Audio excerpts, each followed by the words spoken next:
With so many in-person events popping up in the tuition industry, it only makes sense to start talking about it. It's a really fantastic opportunity to connect, learn, and to grow. But if entering a large crowd and socializing with lots of strangers sends a shiver down your spine, then you might be tempted to skip them altogether. And I get it, I really do.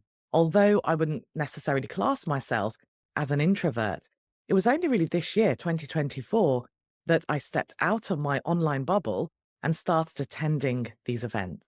And I've learnt a lot from going to them, and I want to share some of my insights, some of my learnings with you today. Now, if it's your first time here, welcome to the Upgrade Your Education Business podcast.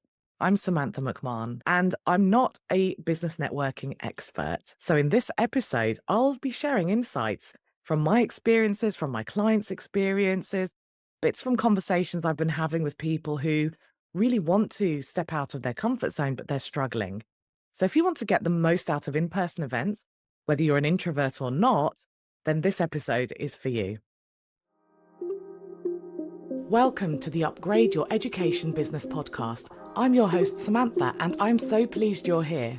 As an education business owner myself and a former teacher, I understand the nuances that only apply to us. So in this podcast, I share fluff-free, tailored and actionable ideas that you can mould to suit your needs. If you'd like to take this conversation further, please do reach out. I would love to meet you. And finally, it would mean the world to me if you could leave a review. That way, you'll be helping me help more people. Thank you for tuning in. Enjoy. Right, I'm diving straight in today. Let's start with something that I don't think gets talked about enough, and that is what happens after an event. I know it sounds strange. We're talking about getting the most out of in-person events, and I'm talking about what happens after the event, but it's a really good place to start. Events are incredibly galvanizing. You leave buzzing with ideas, inspiration, and connections, but that energy spike can often lead to a bit of a kind of crash the next day. And that's why I always recommend intentionally blocking out time the following day after an event to just digest everything, to recover, and to reflect. I actually stumbled across this tip and how useful it is recently when I went to a business expo. And I remember meeting lots of people. We connected on LinkedIn. I watched this great person speak about business networking, and I left with loads and loads of ideas. I felt really inspired. Now, I had every intention of following up with these people and connecting with them and actioning those ideas. But something that networking guy mentioned really stood out for me. He was talking about how you can start building connections and relationships when you go to networking events. And he said how when you are in the moment, you are really galvanized, you feel really inspired, you have lots of energy, enthusiasm, but that very quickly diminishes. So you get in your car, let's say, and you're driving home, and even the space from leaving the venue to the car park to your car, even just that small amount of time, you may have had a phone call from home about, can you pick this up from the shops for me? Or you may be going into the mode of, right, I need to get back because I've got this call with my client. And you're already thinking of other things. Life is getting in the way. And so that enthusiasm starts to diminish. And that concept stuck with me. And I thought, well, how can I apply this to in-person events? Because in general, regardless of whether you go to a conference, a networking event, regardless, the concept still applies. So here's what I did the following day. I grabbed a pen and paper. Now, I intentionally grabbed a pen and paper, even though I love everything digital, because I wanted to remove any distractions. I know that if I'm on my laptop, I'll get distracted by an email that's come in or social media or whatever it might be. So I freed my environment of any distractions, and I just sat there with a pen and paper, felt really nice and relaxed. There's a nice spot in my living room by the window that I like sitting at. And I just reflected on all the conversations I'd been having, the things I've been learning.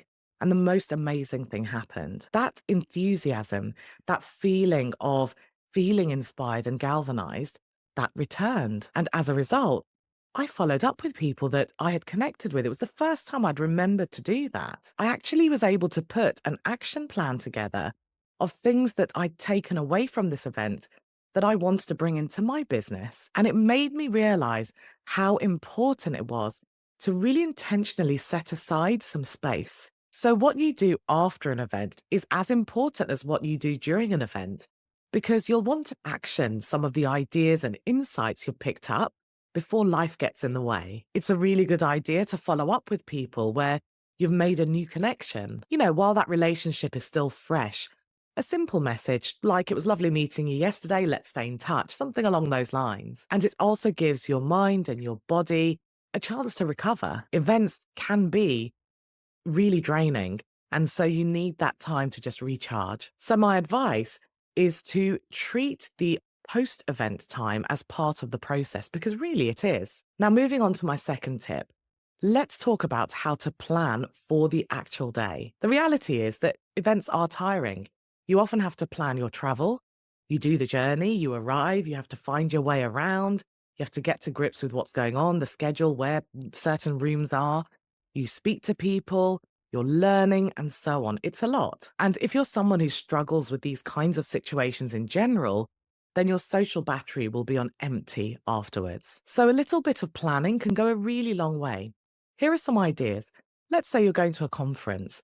Check the agenda beforehand, get really familiar with it, and think about which talks or workshops are must haves for you. Which ones do you really, really want to attend? And more importantly, what do you want to take away from those workshops? That way you can walk into them with a really clear intention. For example, when I attended a branding workshop at a conference earlier this year, I thought about the specific branding challenges I was facing and what I wanted to walk away with. And that's what I focused on as that person was delivering the workshop. So I walked away with something that I really needed out of it. Now, for one that's really important, if you're an introvert, if you struggle with social settings, plan where you can go for some downtime, where you can just recharge as the day goes on. Events can be loud, they can be overwhelming.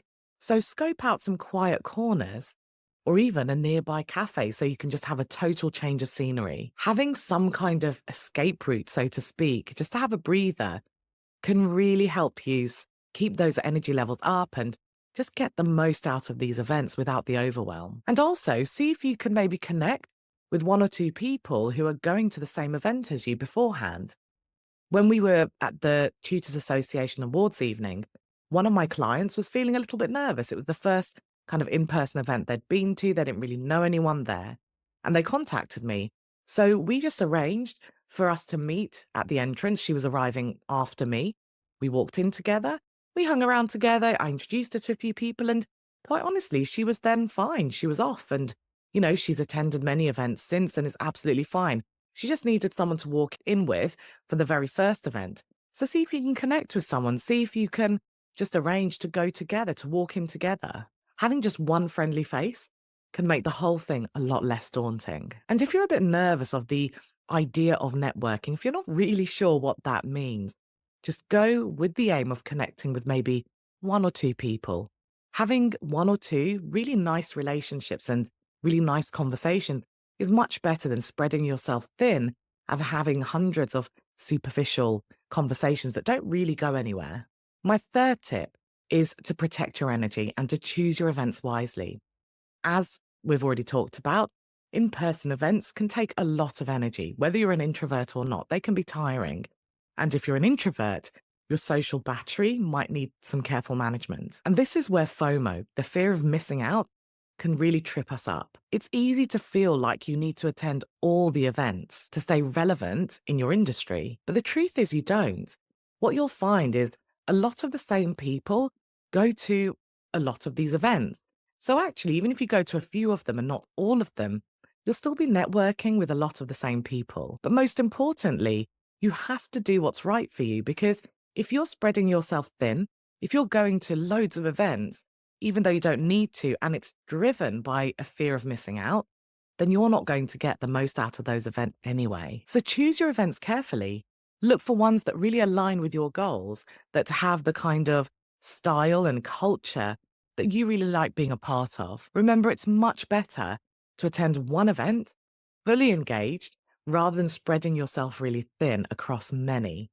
When you do that, you can't really connect. You can't really immerse yourself in the event, in the community, in the learning because you're tired.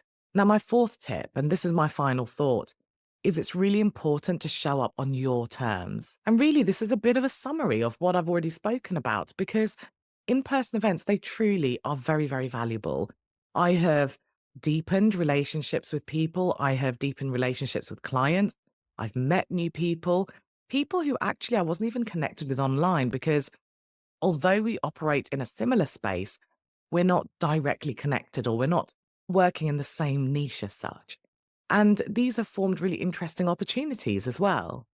So I really recommend in person events, but I hope that this episode actually helps you gain the confidence to attend them if you weren't feeling very confident, but also helps you get the most out of them. So remember to plan ahead so you're not overwhelmed. Give yourself some space during and after the event. And most importantly, don't feel pressured to do it all. Think of these events as opportunities, not obligations. And when you look at it through that lens, when you shift your mindset, it's less about surviving the day and it's more about thriving. So I hope this has given you some useful ideas, again, whether you're an introvert or not, of how to get the most out of these in-person events. If you are hesitating, I hope this has given you the confidence and the impetus to attend these. And if you have your own strategies for navigating these situations, I'd love to hear them. Maybe one day soon, I'll be hosting an event and I'll be talking to you about coming to that. And actually, what's really useful is that even though I'm not an introvert, I have struggled with some of these things. Everything I'm sharing today is related to my own experience. And so I think that if I was to host an event, I would bear these things in mind. But anyway, that's for another time. We have reached the end of this season. So next week, I'll be taking a 1 week break and then we'll be back for season 15. As always, thank you for spending your time with me. If you have a quick moment, please do leave a review. It helps small podcasters like me reach more people. And you'll hear from me on Wednesday. Would you like to take this discussion further? Perhaps you have some questions or you'd like more ideas on tailoring your business. If so, book a free discovery call through the link in the show notes.